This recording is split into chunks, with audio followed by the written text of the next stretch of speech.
हरे कृष्णा। सबको दंडोत प्रणाम। प्रेयस। ओम नमो भगवते वासुदेवाय। ओम नमो भगवते वासुदेवाय। ओम नमो भगवते वासुदेवाय। नारायणं नमस्कृत्य नरं चैव नरोत्तमः देवीं सरस्वतीं व्यासं ततो जयमुदीरये। नष्टायेषु भद्रेषु नित्यं भागवत सेवया भगवदुत्तम श्लोके भक्तिर्भवति। कृष्णाय वासुदेवाय देवकी नंदनाय च नंदगोपकुमाराय गोविंदाय नमो नमः। थैंक यू फॉर सेवा। थैंक यू माता जी। हरे कृष्णा सबको। Thank you. Thank you Krishna. Hare Krishna. दंड प्रणाम माता जी। दंड प्रणाम राधा माता जी। दंडवत प्रणाम। Thank you. हरे कृष्णा आप सबको दंडवत प्रणाम। सो हम 13th चैप्टर के साथ कंटिन्यू करेंगे। 13th चैप्टर में हम बात कर रहे हैं कि धृतराष्ट्र जो है वो अब अपनी पत्नी गांधारी के साथ और अपने भाई विदुर के साथ चले गए हैं और कैसे विदुर ने उनको भगवत ज्ञान द्वारा और जो सांसारिक रियलिटीज हैं उनके बारे में बात करके उनको वो अपने साथ ले गए हैं। तो अब महाराज युधिष्ठिर जो हैं वो शोक में हैं कि ऐसा क्यों हो रहा है और ऐसा कैसे हो गया और धृतराष्ट्र और गांधारी कहाँ हैं। और ये वार्तालाप इस समय चल रहा है और उसी समय वहां नारद मुनि आते हैं और वो उनको सांत्वना देते हैं कि किस उनको इस परिस्थिति को किस प्रकार समझना चाहिए, अप्रोच करना चाहिए। तो वो उनको सांख्य योग का ज्ञान देते हैं कि कैसे जो आत्मा होती है वो कैसे नश्वर होती है, वो उसका कोई अंत नहीं होता, शरीर का अंत हो जाता है। और मृत्यु पे भी इंसान सिर्फ शरीर बदलता है। सो सिर्फ शरीर का एंड होता है। तो कल हमने बहुत सारी सिचुएशंस देखी थी कि चाहे कोई किसी आत्मा को किसी को अगर ये ज्ञान हो कि आत्मा नश्वर है या फिर सब कुछ परब्रह्म है या फिर आत्मा और शरीर सब एक ही है, अल्टीमेटली ये जो भी हमारी अटैचमेंट्स होती हैं इस दुनिया में वो हमें जो दुख होता है वो हमारी अटैचमेंट्स की वजह से होता है। क्योंकि जो भी इस दुनिया में जिससे भी हमें अटैचमेंट है वो एक्चुअली क्या है, हमारी सेल्फ की एक्सटेंशन है, हमारी एक्सटेंशन है वो। तो जो चीज हमारी एक्सटेंशन है वो लगेगा कि हमारी है, क्योंकि जब हम अपनी लाइफ को स्टडी करते हैं या एनालाइज करते हैं तो कैसे करते हैं कि मैं कौन हूं, मैं क्या करता हूं, मेरा परिवार कौन है, मेरे परिवार में कितने जने हैं, परिवार में मेरे से किसका क्या रिलेशन है, मुझे क्या पसंद है, मुझे क्या नापसंद है। तो जो भी इस दुनिया में हमारी एक्सटेंशन है वो हमारे से है, इसीलिए हमें अपने आप से और दुनिया से इतना अटैचमेंट है। जो हमारी रियल एक्सटेंशन है वो बाहर की तरफ नहीं होती, वो अंदर की तरफ है, जो हमारे हृदय में भगवान विराजित है। पर क्योंकि हम उनको हर जगह ढूंढ रहे हैं, कॉमन सेंस का एक प्रिंसिपल होता है कि वो इतनी कॉमन नहीं होती। हमें लगता है कॉमन सेंस यूज करना बहुत आसान है, पर कॉमन सेंस की सबसे जो इंपॉर्टेंट बात है वो ये कि common sense is not common. इसीलिए हम अपनी जितनी भी नीड्स हैं वो हम दुनिया में बाहर जाके ढूंढते हैं। और इसमें क्या चीज समझने वाली है, हमें अभी तक बहुत भगवत ज्ञान है कि परमात्मा कौन है, भगवान कौन है, परब्रह्म कौन है, हम क्या हैं, आत्मा क्या है, शरीर क्या है। पर ये प्रोसेस इतना डिफिकल्ट है डिटैचमेंट का कि हम ये जानते हुए भी अपने आप की जो एक्सटेंशंस हैं दुनिया में उनसे खुद को आइडेंटिफाई करते हैं। इसीलिए ये प्रोसेस रिपीट किया जाता है बारी बारी।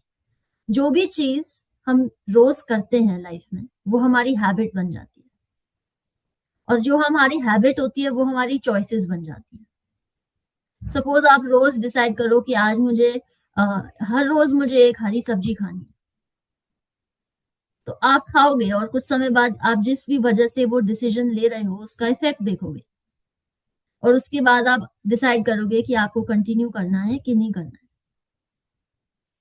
तो लाइकवाइज जो भक्ति है वो भी ऐसी है, आप रोज प्रैक्टिस करोगे, रोज आपके जो लाइफ में कुछ अच्छी एक्सपीरियंसेस आएंगे, कुछ नेगेटिव एक्सपीरियंसेस आएंगे, और फिर आप क्वेश्चन करोगे कि मुझे इसमें आगे चलना है कि नहीं चलना है, चलना है कि नहीं चलना है। तो ये भगवत ज्ञान इसलिए जरूरी है क्योंकि जब तक ये हमारी कॉमन सेंस में कॉमनली नहीं बैठ जाता तब तक हम इससे दूर जाते जाएंगे, लेकिन हमें इसके पास जाना है। तो यहाँ पे नारद मुनि युधिष्ठिर महाराज को यही ज्ञान दे रहे हैं कि जो भी आपके अंदर कलमश है, कुंठा है, वो क्यों है? क्योंकि आप सोच रहे हो कि आप सबके लिए रिस्पॉन्सिबल हो और आपसे ही सब जुड़े हुए हैं, और जब तक आप उनका ध्यान रख रहे हो तब तक वो है, तब अगर आप नहीं रखोगे तो वो खुश नहीं है।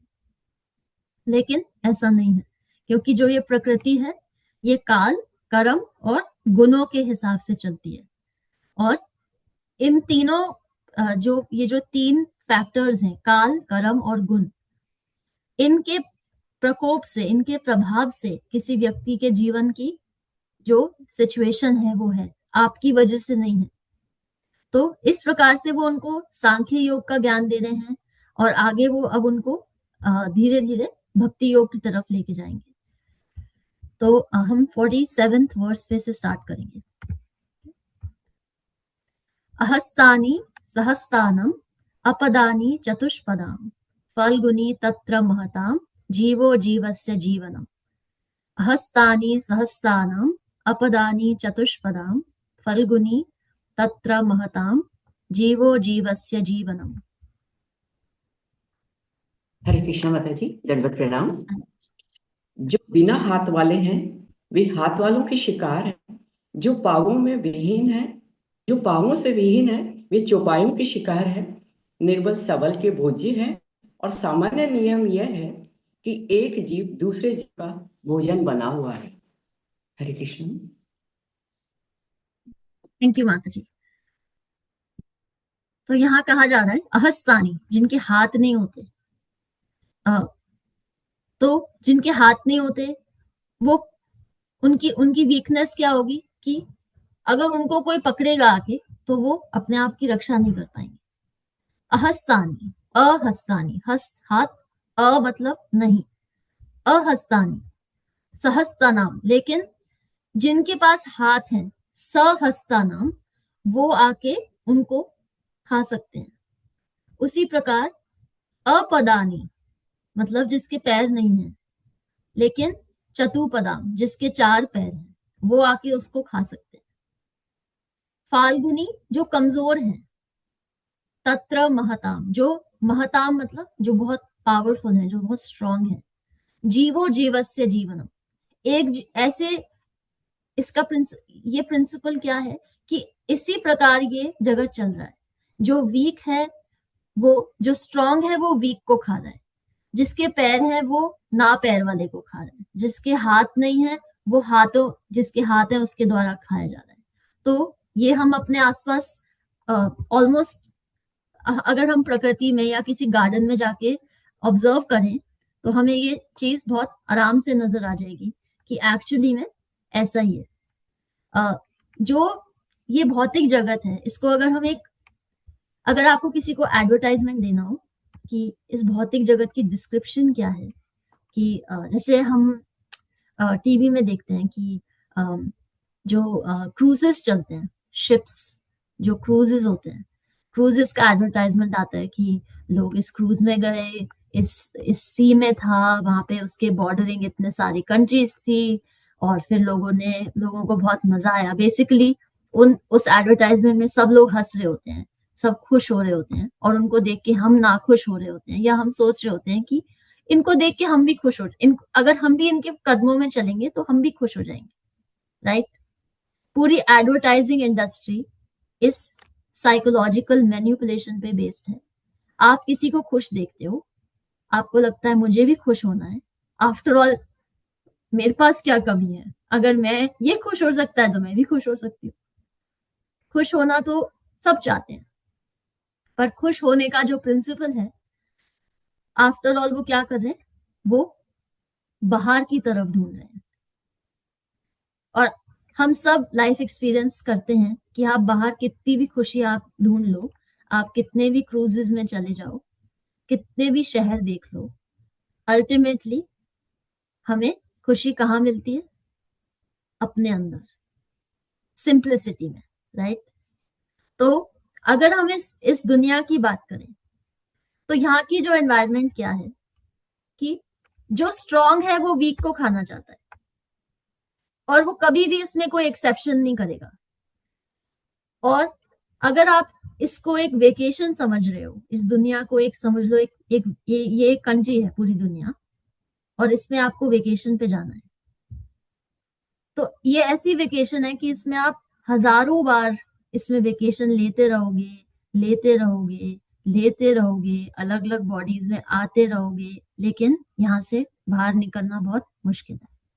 ये ऐसी वेकेशन है, ये ऐसा क्रूज है जो कभी चलना बंद नहीं होता, जो कभी डूबता नहीं है, बस जन्म मृत्यु जरा व्याधि के चक्कर में चलता रहता है। ओके, तो ये दुनिया ऐसी है।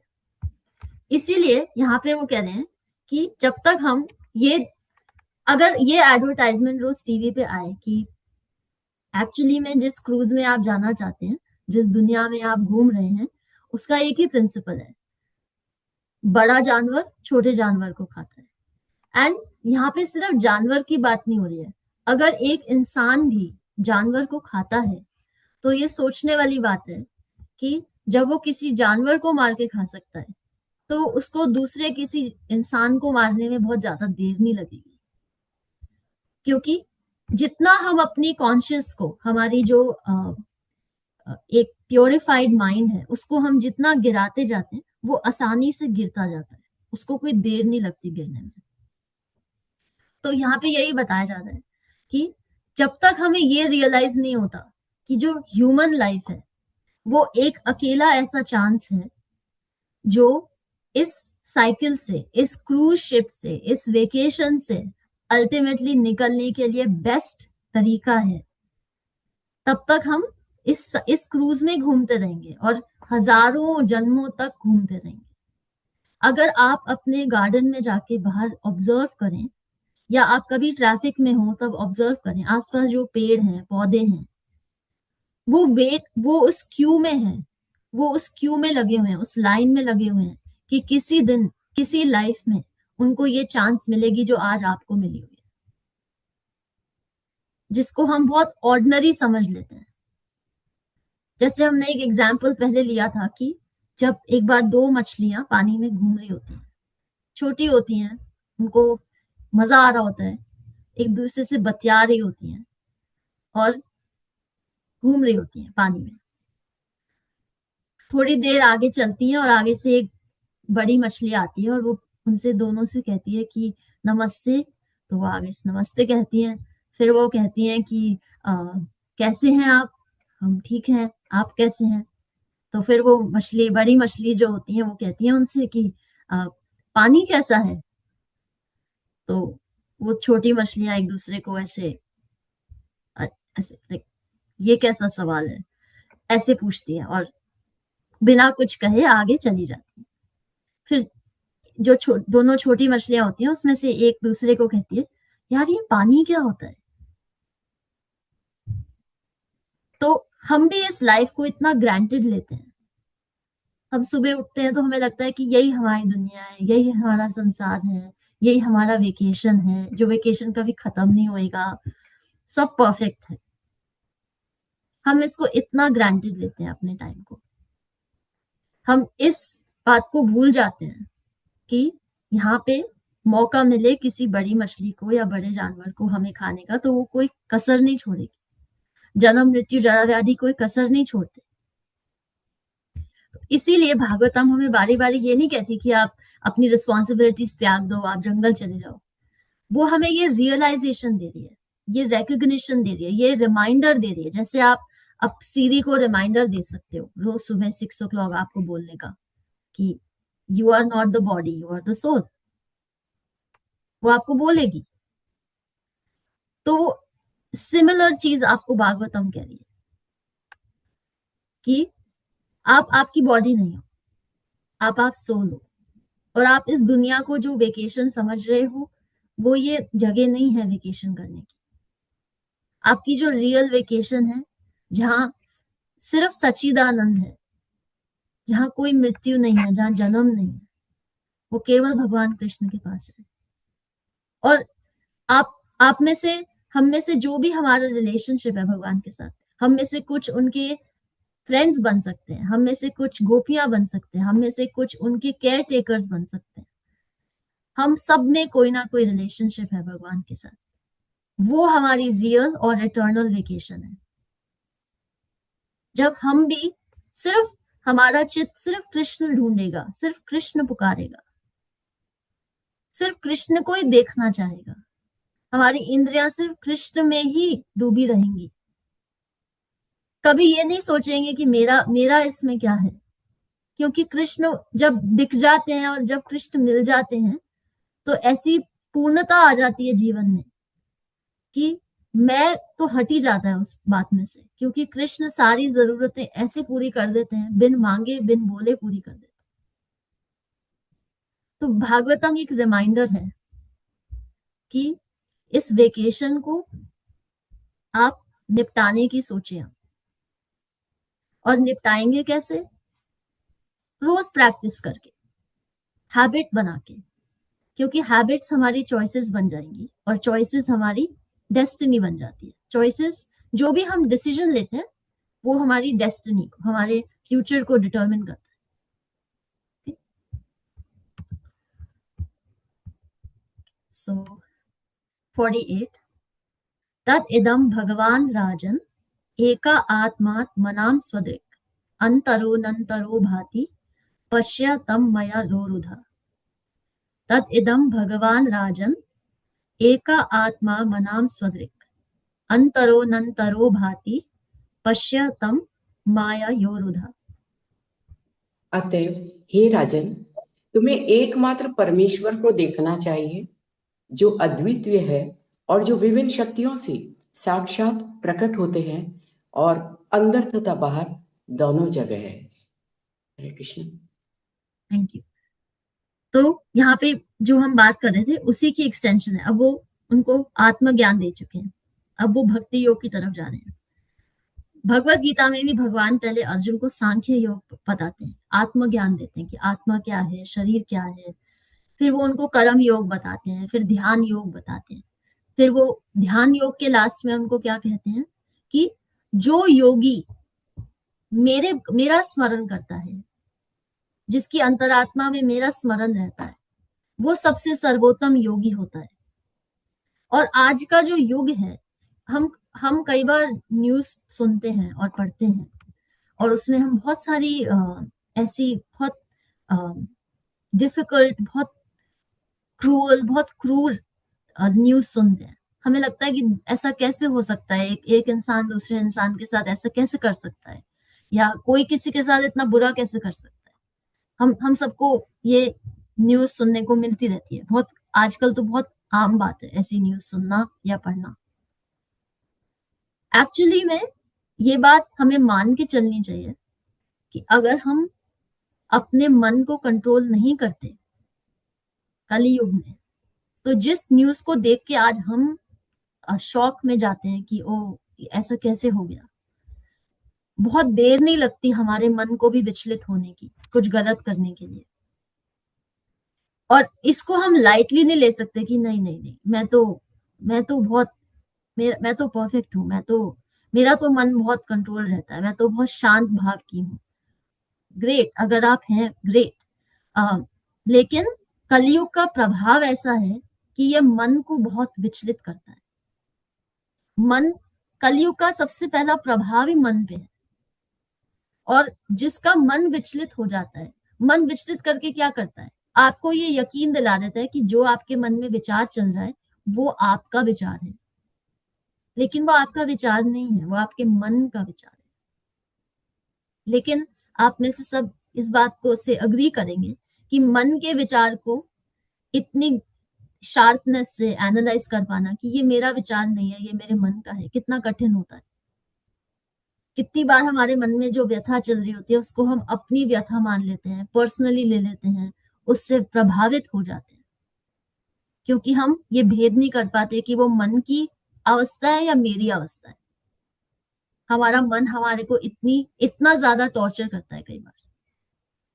तो कलयुग में जब हम कोई गलत न्यूज सुनते हैं तो हमें ये नहीं सोचना चाहिए कि ये कैसे हो गया। ये होना तो बहुत ही अंडरस्टैंडेबल था, स्वाभाविक था, क्योंकि मन प्रताड़ित है सबका। मन हमारा प्रताड़ित ना हो, उसका एक ही तरीका है जो नारद मुनि यहाँ बता रहे हैं कि आप भगवान, जो स्वयं भगवान है, श्री कृष्ण है, सच्चिदानंद आनंद स्वरूप है, और अपनी अनेक शक्तियों द्वारा बाहर भी हैं और अंदर भी हैं। उनसे आप अपने आप को जोड़ें, क्योंकि उनसे जुड़ने के बाद आपको ये यकीन हो जाता है कि ये जीवन, ये शरीर मेरा नहीं है, बस एक लिमिटेड ड्यूरेशन के लिए मैं इस बॉडी में हूँ, मेरी कुछ ड्यूटीज हैं, रिस्पॉन्सिबिलिटीज है, लेकिन उसके बाद एक अलग नई चैप्टर है, नई स्टोरी है। इस स्टोरी के हम पात्र हैं। इस स्टोरी में जो भी हमारी लाइफ की स्टोरी है उसमें हम एक कैरेक्टर प्ले कर रहे हैं। हम वो कैरेक्टर नहीं है, हम उस कैरेक्टर के विटनेस हैं। हम जो भी कैरेक्टर प्ले करते हैं हम उसके विटनेस हैं, हम वो कैरेक्टर नहीं। अक्सर लोग अपने आप को कैरेक्टर क्यों मान लेते हैं? जब उनके अंदर मन में खालीपन होता है। अब जैसे बहुत लोग होते हैं जो अपने आप को अपने पैसे से डिफाइन करते हैं कि हम तो बड़े सेठ हैं, हम बड़ी सेठानी हैं।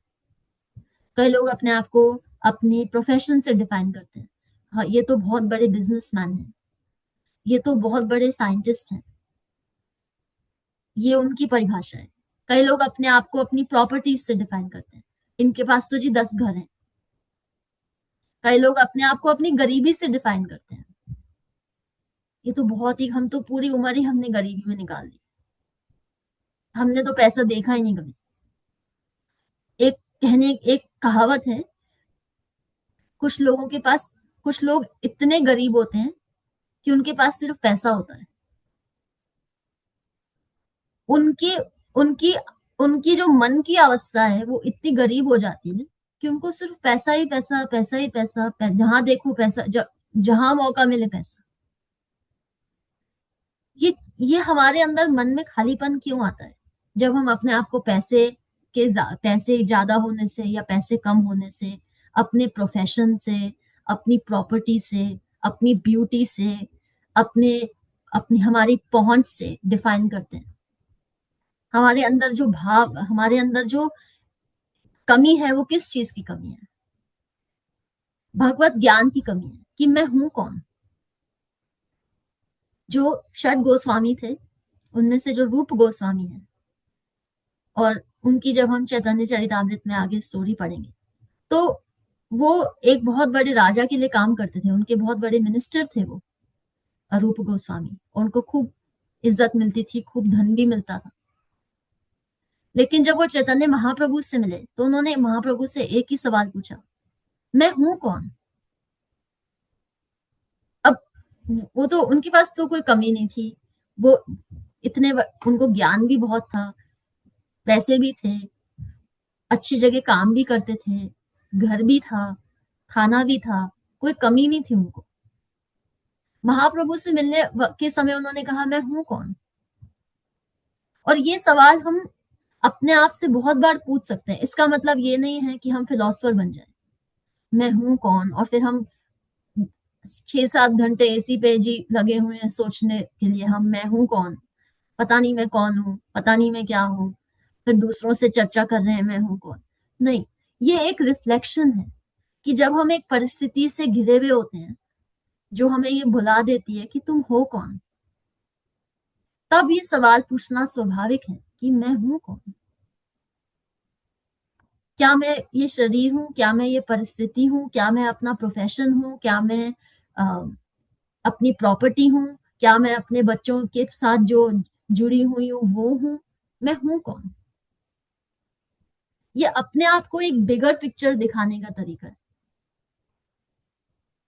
कई बार हम इतने उस परिस्थिति में खो जाते हैं कि जैसे उस परिस्थिति के ऊपर और उसके पीछे कोई हमारा जीवन ही नहीं है, वो परिस्थिति हमारा जीवन है। लेकिन कोई परिस्थिति हमारा जीवन नहीं है, कुछ नहीं रुकता, यहाँ पे सब चलता जाता है समय के साथ, जो कि हम नेक्स्ट श्लोक में देखेंगे। तो यहाँ पे इसीलिए कहा जा रहा है कि हम अपने बहुत सारे जीवन में कि क्या अच्छा है और क्या बुरा है, इसी के भेद में लगे रहते हैं। लेकिन हमें ऐसी परिस्थितियों में जब बहुत हम खुश हों या बहुत निराश हों, तो ये पूछना चाहिए कि मैं हूं कौन? मैं हूं कौन और ये उपलब्धि क्या है, ये लॉस क्या है? ये नहीं कि आज उपलब्धि हुई तो जी पार्टी रख दी और कल नुकसान हुआ तो शोक में डूब गए। वो बैलेंस हमें सिर्फ भक्ति दे सकती है, वो पर्सपेक्टिव हमें सिर्फ भक्ति दे सकती है। 49 सोयम अद्य महाराजा भगवान भूत भावनः कालरूपो वातीर्णोऽस्याम् अभावया सुरादुषाम्। सोयाम अद्य महाराजा भगवान भूत भावनः कालरूपो वतीर्णोऽस्याम् आभावया सुरादुषाम्। वे ही पूर्ण पुरुषोत्तम भगवान श्री कृष्ण सर्वभक्षी काल के वेश मतलब काल रूप में अब संसार से द्वेषी मनुष्यों का सर्वनाश करने हेतु पृथ्वी पर अवतरित हुए हैं। हरे कृष्ण। हरे कृष्ण माता जी। तो यहाँ पे कहा जा रहा है कि जो श्री कृष्ण है जब वो अवतार लेके आए तो वो काल उनका एक अवतार है। जैसे भगवद गीता में अर्जुन भगवान से जब भगवान उनको अपनी जब विश्व रूप दर्शन योगा 11वां अध्याय आता है तो अर्जुन उनसे पूछते हैं कि आप हो कौन? मैं आपको नमस्कार करता हूँ, आप भगवान हो, लेकिन मैं जानना चाहता हूँ कि आप हो कौन और आपका गोल क्या है, आपका मिशन क्या है? तो श्री भगवान कहते हैं कि कालोस्मि लोक, अस्मि मतलब आई एम काल टाइम, मैं समय हूं।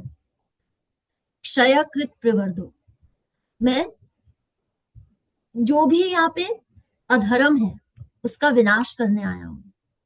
और फिर वो कहते हैं कि तुम पांडवों के अलावा मैं सब यहाँ पे जितने भी लोग हैं वो सब मर जाएंगे। तो यहाँ पे वही चीज जो हम भागवत का श्लोक पढ़ रहे हैं उसमें वो यही कह रहे हैं कि जो भगवान का काल रूप है वो अवतार लेता है ताकि जो आसुरिक भाव है इस दुनिया में, जो अधर्म का कारण है, उसका विनाश हो सके। आप में से बहुत लोगों ने कार्टून्स देखे होंगे या टीवी में प्रोग्राम्स देखे होंगे, उन सब में आपने असुर देखे हैं। मैं इमेजिन करती हूँ आप में से कुछ ने तो देखे होंगे। तो जो असुर होते हैं वो कैसे होते हैं दिखने में? आप में से कोई शेयर करेंगे? 2 सींग तो होते ही हैं सिर पे, ओके, वेरी लंबी नाइस। चौड़ी, और शारीरिक रूप से बहुत बलशाली दिखते हैं और बड़े सारे होते हैं। ओके, भयावह हाँ, होते हैं, भयानक चौड़ा। भयावह, डरावने। Very nice. बहुत अच्छी बात, आप बहुत सब अच्छी डिस्क्रिप्शन दे रहे हैं। मतलब सबने असुर तो देखे ही हैं। ग्रेट। तो टीवी में असुर सबने देखे हैं। Very nice. रियल लाइफ में असुर किसने देखे हैं? और आपको नाम नहीं लेना है, सिर्फ बताना है कि देखे हैं कि नहीं देखे हैं। देखे हैं माता जी। देखे हैं माता जी। उनकी क्या डिस्क्रिप्शन थी जब आप उनसे मिले और आपका उनसे भेंट हुआ? बहुत अच्छे वेश में है, बहुत इंटेलिजेंट है, ऐसा भयावह चेहरा बिल्कुल भी नहीं है, मतलब अट्रैक्टिव है बहुत, कि आप उनके मतलब पीछे ही जा सकते हैं कि इतना मीठा बोलना होता है और आप अट्रैक्ट करके ले सकते हैं। मतलब ये कोई गलत कर सकते हैं आप सोच भी नहीं सकते, इतने सुंदर होते हैं। उन्होंने सींग लगाए हुए थे? जी नहीं माता जी, बहुत अच्छे से ड्रेसअप में होते हैं। जी, वेरी नाइस, थैंक यू माता जी। कोई और शेयर करेंगे अपना एक्सपीरियंस असुरों से मिलके? 2 रूप वाले होते हैं, एक ही चेहरा होता है लेकिन रूप अलग अलग होते हैं उसके समय समय पर।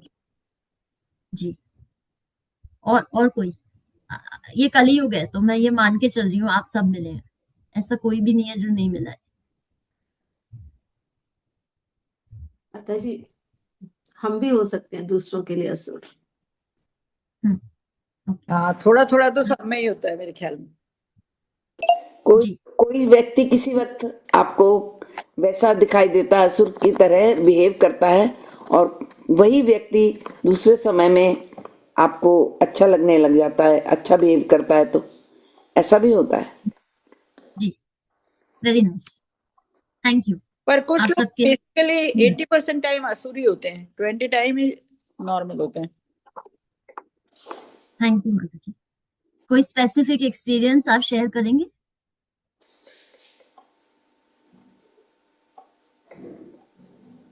हरे कृष्ण माता जी। ऐसा जी, हो जाता है कि दिन की शुरुआत हो और सुबह की टाइमिंग में वही व्यक्ति आपको एकदम अच्छे से बात करेगा, मतलब जैसे नॉर्मल है एकदम, और शाम के वक्त वो ऐसा हो जाएगा कि यही सुबह का व्यक्ति है क्या, मतलब उसका बिहेवियर, उसका चेहरा, उसका बोलना इतना चेंज हो जाएगा कि उसी आदमी के आपको 2 रूप दिखाई देंगे। ये टोटली थैंक अलग, यू माता जी। उसको भी समझ में नहीं आएगा कि मैं सुबह कैसा था और अब मैं थैंक यू माता बिहेव कर रहा हूँ। अगली सुबह उसको खुद को भी पता नहीं चलेगा कि मैं रात को क्या था करके। और थैंक यू माता जी, माता जी। ऐसे असुर असुर प्रवृत्ति के जो हैं, जिनमें 80% है, जैसे मैं एक बताती हूँ, मेरे बहुत क्लोज रिलेटिव है, तो वो बाय बर्थ ही मतलब ये कह लो कि जैसे उन्होंने अपने कभी अपने पेरेंट्स को कभी रिस्पेक्ट नहीं दी, है ना, एक्सपेक्ट एक्सपेक्ट एक्सपेक्ट एक्सपेक्ट, है ना, तो उसमें फिर वो असुर असुर असुर होते गए।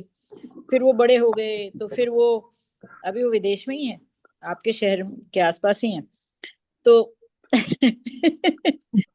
फिर वो ऐसा होता है कि वो मतलब अपना सेल्फिशनेस इतनी हद तक जीते जाते हैं कि वो दूसरों के लिए तो असुरी बने रहते हैं, है ना। और जो बहुत निकटतम होते हैं वो बेचारे सफरर होते हैं उनके, है ना, क्योंकि वो उनसे मोह तो तोड़ नहीं पाते, क्योंकि वो आपके रिलेटिव हैं। तो जो उनके क्लोज रिलेटिव हैं, जो उनके सिबलिंग हैं, जो उनके पेरेंट्स हैं, वो तो उनसे मोह तो नहीं तोड़ पाते, परंतु वो ये रोज भगवान से प्रार्थना करते हैं कि चलो वो इतनी दूर हैं तो वो वहां खुश हैं और हम भी यहाँ चैन से रह रहे हैं। अगर वो यहाँ हमारे आसपास होते तो बहुत ज्यादा मुश्किल हो जाती उनके लिए भी और खुद के लिए भी। तो ऐसा भी होता है माता जी। और उनको अगर आप से मिलवा दो तो फिर वो पलट के पूछते हैं कि आपके क्या लगते हैं, क्या वाकई में तो इसका मतलब वो इन जनरल 80% उनमें असुर शक्ति हो गई है।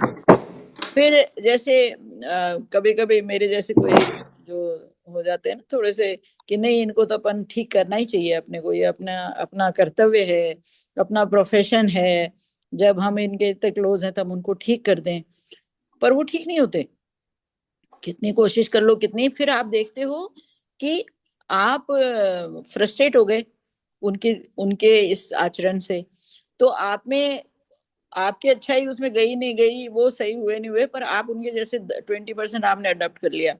तो फिर जब आपको ये समझ आता है तो फिर लगता है कि छोड़ देना ज्यादा सही है, क्योंकि वो उनका स्वभाव प्रारब्ध है। होगा, पिछले कर्म होंगे जिसकी वजह से वो ऐसे हैं। पर जैसे ये कहते हैं, और हमारे भी कुछ प्रारब्ध होंगे कि वो हमारे इतने क्लोज हैं, नहीं तो वो हमारे इतने क्लोज क्यों हो, है ना। तो कुछ हमारे इसलिए वो सब में ही थोड़ा थोड़ा तो होता ही है, तभी आप उनसे रिलेटेड हो, आपके अपने कर्म भी ऐसे हैं ही, सबके लिए हैं। थैंक यू माता जी, थैंक यू। आप सबके एक्सपीरियंसेस आई एम श्योर बहुत रिलेटेबल हैं। और अब आप और बताएं, आप वहां इतने सालों से हैं, क्या आपको यहाँ या वहां कोई मिले ऐसे ही असुर प्रवृत्ति के क्योंकि आप बहुत प्रैक्टिकल और एक्सपीरियंस वाली चीजें बोलती हैं ना, तो इसलिए आई एम श्योर कि कोई ना कोई ऐसे होंगे, तो आप भी अपना शेयर करें प्लीज। Thank you. मेरे एक्सपीरियंसेस यही रहे हैं कि जो पहली बात आसुरिक भाव हम सब में होता है, और उसको कम करने का एक ही तरीका है, श्री कृष्ण के आगे अपने आप को जाके कह देना कि मेरे अंदर आसुरिक भाव है, इसमें आप कोई डाउट मत रखो, और आपके बिना ये आसुरिक भाव बढ़ता जाएगा। पहला तो ये है। एंड सेकंड, और कृष्णा से ये आप प्रार्थना कर सकते हैं कि वो कम कर दें, हमारे ये आसुरी भाव कम कर दें, तो वो शायद कर भी दें। अगर आप उनके सामने जाके सीधे सीधे कह देते हो ना कि हाँ जी मैं तो आसुरिक भाव है मेरे अंदर, बजाय कि छुपाने के, ये कहने के कि नहीं नहीं नहीं हम तो बहुत सुंदर कपड़े पहन के मंदिर आए हैं, तो हम तो अंदर भी सुंदर है बाहर से भी सुंदर है, ये दो दो डबल स्टैंडर्ड उनको अच्छे नहीं लगते। वो कहते हैं कि जैसे हो वैसे आओ मेरे आगे, अब दो चरित्र लेके बताओ। पहला तो ये। एंड दूसरा कि आप में से बहुतों ने शेयर किया, और मेरे खुद में मैंने भी खुद यही एक्सपीरियंस किया है कि बहुत सारे लोग जो असुरिक भाव होता है जिनमें, वो कभी भी एक ब्लैक कलर की केप पहन के और दो लाल सींग लगा के नहीं आते। अक्सर वो बहुत कैरिज्मेटिक शब्द होता है ना, बड़ा करिश्मा होता है उनमें, बहुत कैरिज्मेटिक होते हैं, बहुत जैसे उनमें बहुत एटीट्यूड होता है, और वो किसी को भी कन्विंस कर सकते हैं अपनी, उनमें इतनी एक मैग्नेटिक क्वालिटी होती है। और उनको आप थोड़े समय एनालाइज करो तो आपको लगता है कि ओ माय गॉश, ये तो बिल्कुल ही इस व्यक्ति के साथ हमें एसोसिएट नहीं करना चाहिए, क्योंकि हमारा जो भक्ति लता बीज जिसे कहा जाता है वो कोमल भक्ति में आता है, बहुत कोमल होती है वो भक्ति, और उसको बिखरते हुए बिल्कुल भी देर नहीं लगती जब हम गलत एसोसिएशन में आ जाते हैं। इसीलिए एसोसिएशन का बहुत बहुत इम्पोर्टेंस हमें बारी बारी सुनने को मिलता है। आसुरिक भाव जो है उसको हमें लाइटली नहीं लेना चाहिए, ना अपने अंदर और ना उनके अंदर जो हमारे आसपास हैं, और जिनका प्रभाव हमारे ऊपर किसी भी प्रकार से पड़ सकता है। तो जो भगवान के डिवोटी होते हैं वो भगवान को काल रूप में नहीं देखते कि काल रूप है ये तो भगवान, जैसे जैसे समय जाएगा हमसे सब ले लेंगे, वो ये नहीं देखते, क्योंकि जब हम डिवोटी बन जाते हैं तो हम टाइमलेस हो जाते हैं, फिर हम टाइम के हिसाब से नहीं चल रहे होते, हम ये सोचते हैं कि हम भगवान से इटर्नली जुड़े, शाश्वत है ये रिश्ता और चलता रहेगा। जैसे जैसे हम आगे बढ़ते जाएंगे, हमारी लाइफ का जो भी हमारी भगवान ने एक ट्रेजेक्ट्री बनाई है जीवन की, उसमें हम जैसे जैसे आगे बढ़ते जाएंगे ये रिश्ता बढ़ता जाएगा, और हमें ये ज्ञान और अच्छे से प्रगाढ़ हो जाएगा कि हम आत्मा हैं, और हमारी इंद्रियां केवल कृष्ण को प्रसन्न करके ही प्रसन्नता पा सकती, हमें इस ज्ञान की अनुभूति और अच्छे से होगी। लेकिन जो असुर होते हैं वो भगवान से बहुत द्वेष रखते हैं। उनकी सबसे बड़ी जो, एक्चुअली असुर और सुर में कोई डिफरेंस नहीं है, सिर्फ अ शब्द का डिफरेंस है। सुर और असुर एक अ शब्द का ही डिफरेंस है, लेकिन उनकी क्वालिटी में क्या डिफरेंस है। सुर जो है कितनी भी विपत्ति आ जाए वो भगवान का ही आश्रय लेते हैं, और असुर जो है कितनी भी विपत्ति आ जाए वो अपने ऊपर आश्रय रखते हैं, अपने ऊपर अभिमान रखते हैं। तो सुर और असुर सिर्फ एक देवता और राक्षस नहीं है, वो एक मानसिक एक माइंड सेट है, वो हमारे अंदर भी होता है कि हम कितना ज्यादा भगवान के लिए शरणागत हो सकते हैं। गति मतलब क्या होता है, गोल। शरण मतलब शरण लेना। तो हमारा गोल क्या है भक्ति में, भगवान की शरणागति।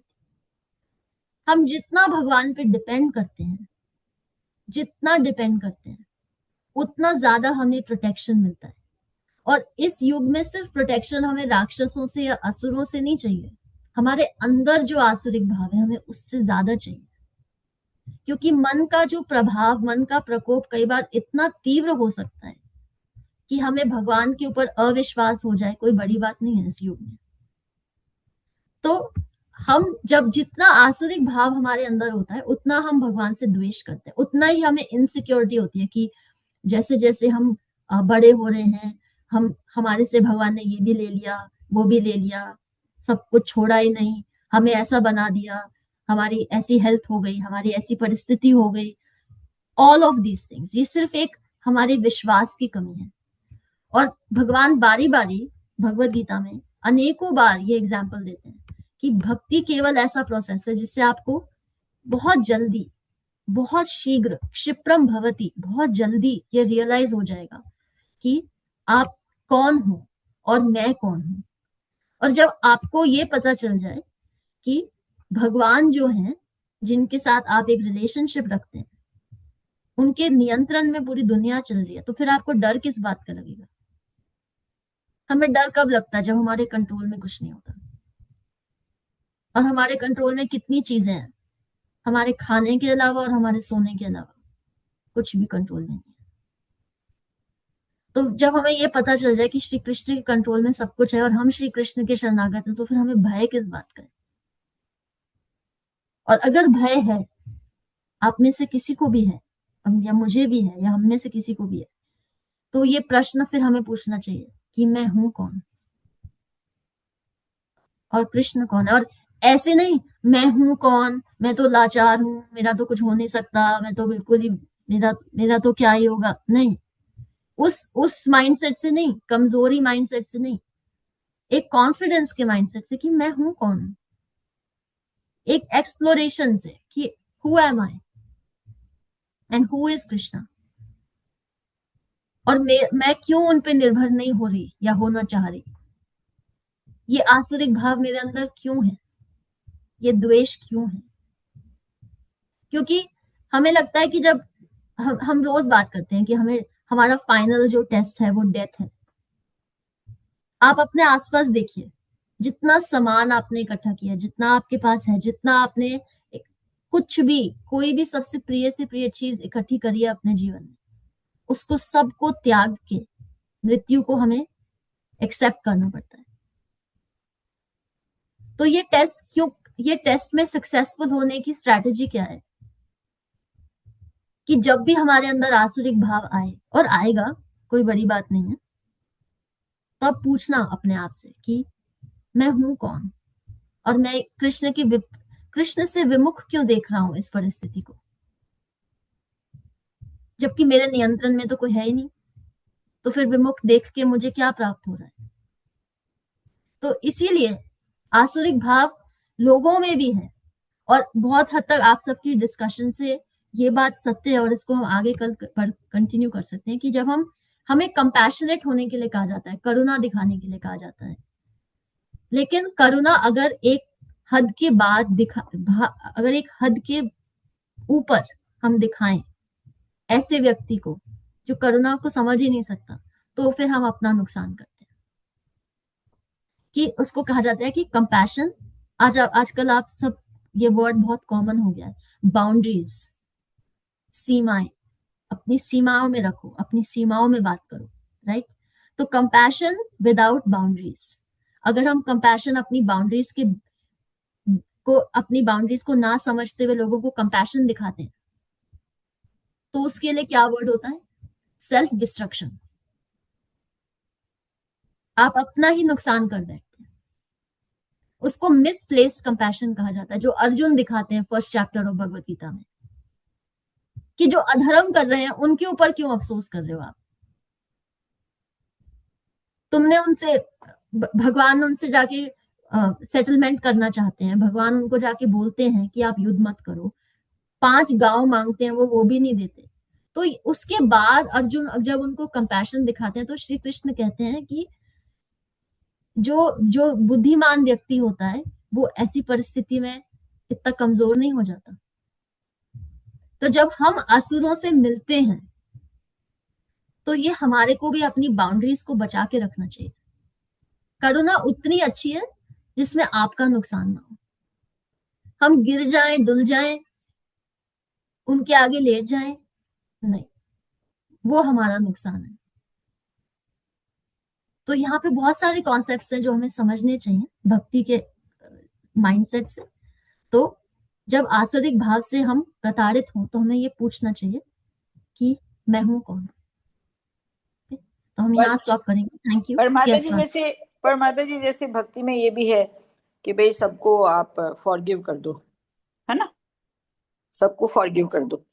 आपने किसी को फॉरगिव कर दिया, पर वो फिर जब उसको ये पता पड़ जाए कि ये तो फॉरगिव करने का आदी है, तो फिर वो आपका बहुत अनड्यू एडवांटेज लेने का वो करता है। और अनअवॉइडेबल होता है वो, क्योंकि वो बहुत आपके आसपास ही मंडरा रहे होते हैं। उस स्वभाव में क्या करेंगे? यहीं पर तो अपने को बचाने का कैसे बचाएंगे माता जी? Right. ये है प्रश्न, तो ये है। माता जी, मेजर थिंग इज कि प्रॉब्लम को सॉल्व करने के लिए ना सबसे पहले हमें पता होना चाहिए कि प्रॉब्लम क्या है।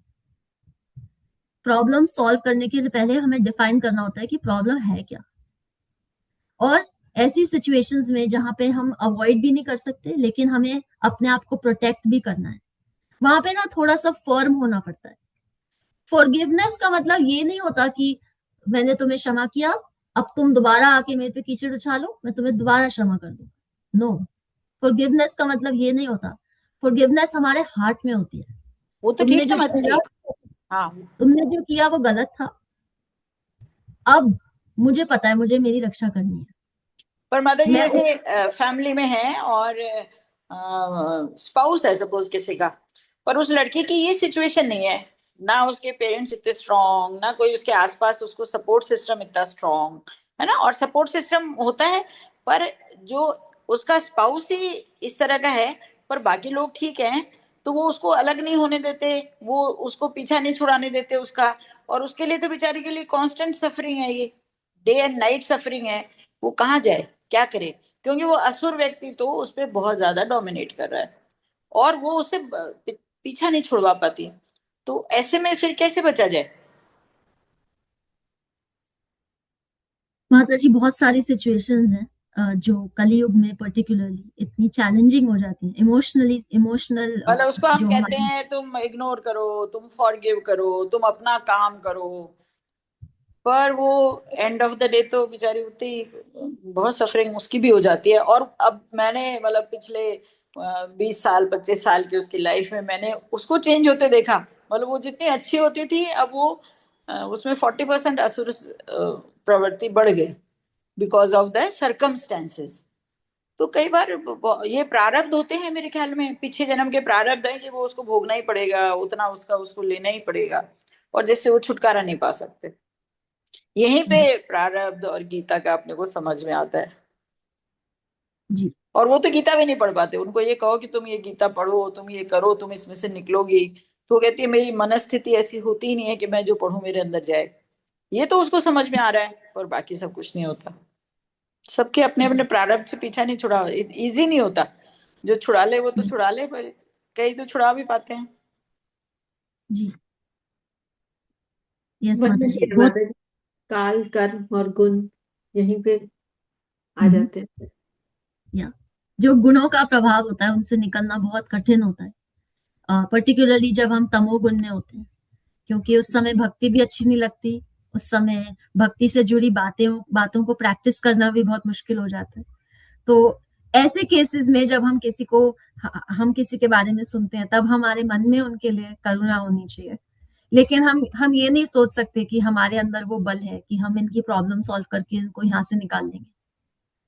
हम किसी की प्रॉब्लम सॉल्व नहीं कर सकते, हम अपनी लाइफ की प्रॉब्लम्स ही नहीं सॉल्व कर सकते, हम किसी और की लाइफ की क्या करेंगे।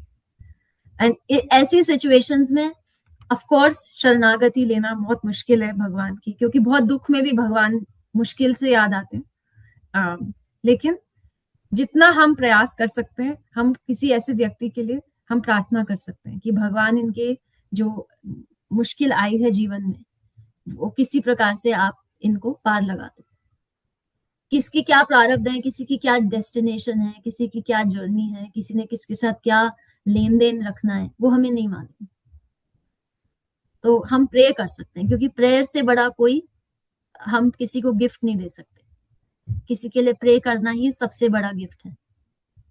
और प्रेयर्स में शक्ति तो बहुत होती है माता जी। एक बार हम ये सेशन भी रखेंगे कि सबको प्रेयर्स में क्या क्या शक्तियां का एहसास हुआ, अनुभव हुआ, तो वो मोटिवेशन हो जाए और सबके लिए भी। यस एंड एक भागवतम का श्लोक है, मैं चैट में डाल देती हूँ। एंड अगर आपको कभी टाइम मिले आप में से किसी को भी, तो प्लीज आप उसे रिसाइट करें, बिकॉज वो बहुत ही पावरफुल श्लोक है। एंड वो प्रहलाद महाराज बोलते हैं नरसिंह भगवान को कि स्वस्त्यास्तु विश्वस्य, की इस पूरे जगत में लोग क्यों परेशान है, क्योंकि उनमें द्वेष है।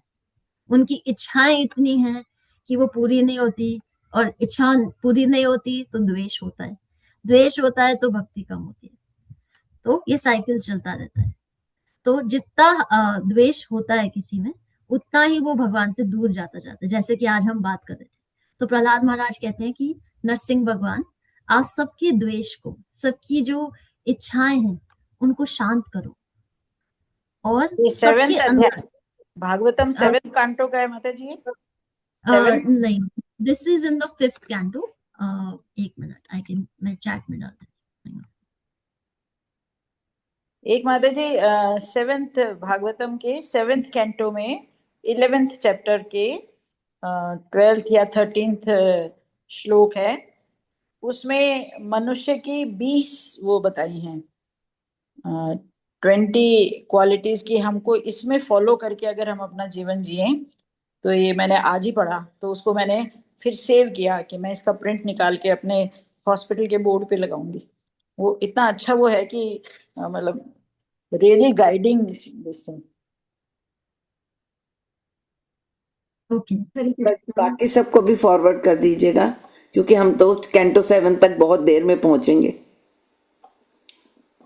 यस, एंड ये है prayer, माता जी आप म्यूट पे चले गई, परमेश्वरी माता जी। जी माता जी, मैंने आज उसका वो क्लिप, मतलब मैंने उसको क्लिक किया है आज, तो मैं अभी उसका प्रिंट निकलवाऊंगी और वो क्लिक मैं फॉरवर्ड करती हूँ। मैं संध्या माता जी को फॉरवर्ड कर देती हूँ, तो वो सबको भेज देंगी। बिल्कुल जी माता जी, मुझे तो बहुत ही अच्छा लगा वो। तो मैंने सबसे पहले डॉक्टर मिश्रा को सुनाया, और फिर मैंने कहा मैं आपके सामने बोर्ड पे लगाती हूँ और एक नीचे हॉस्पिटल में लगाती हूँ, कि ये 20 में से अगर हम 15 भी फॉलो कर लेते हैं लाइफ में, रूटीन में, तो वो एक डिसिप्लिन लाइफ का बड़ा अच्छा दिया है सारा, कि ह्यूमन क्वालिटी क्या होनी चाहिए। मतलब भागवतम 7th के इसमें 7th कैंटो का 11th चैप्टर का 11th या 12th श्लोक में है। थैंक यू माता जी। अच्छा जी, आप सिंसियर ग्रुप में डालेंगे ना राधा माता जी? हाँ जी, मैं धन्यवाद ग्रुप में प्रणाम। भी डाल दूंगी। यस, थैंक यू, धन्यवाद प्रणाम। यस, तो ये प्रेयर हम सब बोल सकते हैं रोज। आप चाहे इसका हिंदी अनुवाद करें, इंग्लिश ट्रांसलेशन कहें, या संस्कृत में बोलें।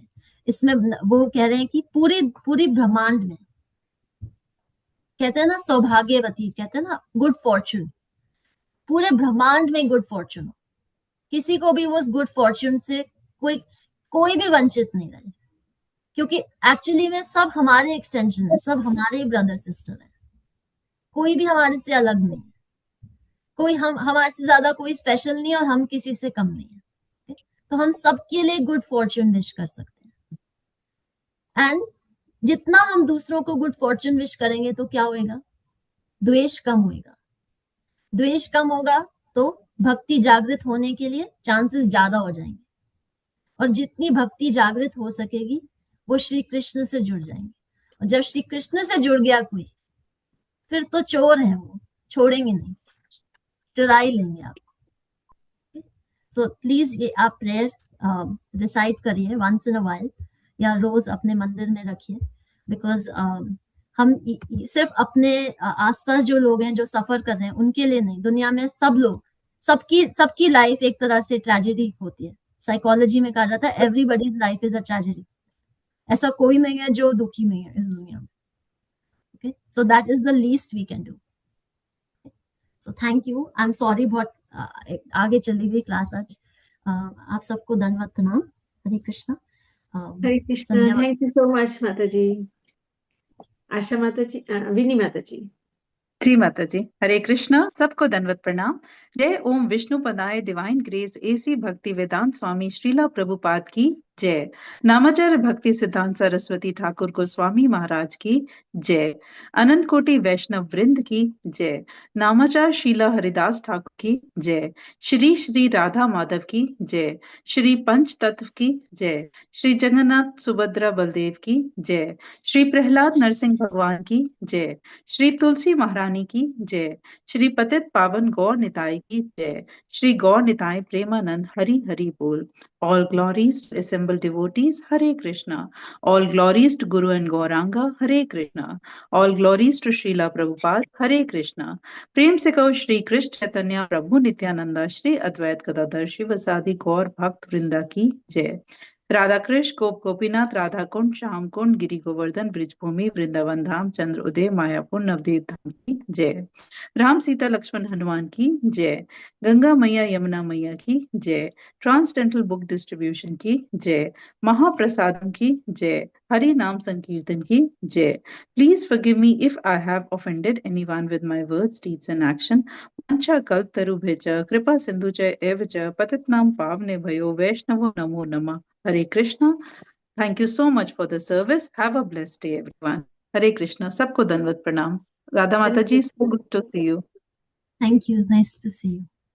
हरे कृष्णा। विनी माता जी, आप ही आज सेशन का एंड कर दीजिए और विनी माता जी के दूसरे विनी असली जो विनी माता जी उनकी हेल्थ के लिए प्रेयर करते हुए सेशन का एंड कर दीजिए प्लीज। लेट हो गए आज काफी। जी माता जी, हमारी मेंटोर विनी माता जी की सेहत के लिए सब वन राउंड ऑफ चैंटिंग करते हैं हम सभी।